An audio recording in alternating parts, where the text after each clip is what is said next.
সরাসরি যুক্ত হচ্ছেন খেলা শুরু সহকর্মী হয়ে গেছে নাজমুল ইসলাম। নরেন্দ্র মোদির সাথে ডক্টর ইউনূসের।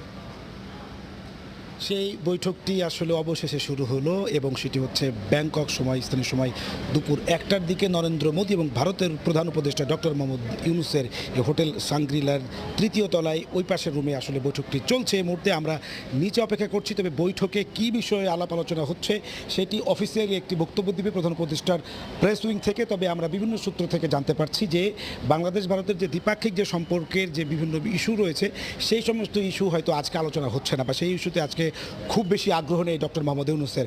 বিশেষ করে চলমান যেই সাম্প্রতিক টানাপোড়েন যে চলছে ভারত বাংলাদেশের সঙ্গে, যে কয়েকটি বিষয়ে সেই ইস্যুগুলো যাতে কীভাবে সমাধান করা যায় এবং এই যে সম্পর্কের যে দূরত্ব সেটিকে আসলে কীভাবে কমানো যায়, মূলত সেই বিষয়গুলো নিয়ে প্রধান উপদেষ্টা ডক্টর মোহাম্মদ ইউনূস বক্তব্য রাখছেন। মানে ভারতের প্রধানমন্ত্রী নরেন্দ্র মোদীকে আসলে সেই বিষয়গুলোই নিয়ে তিনি অবগত করছেন।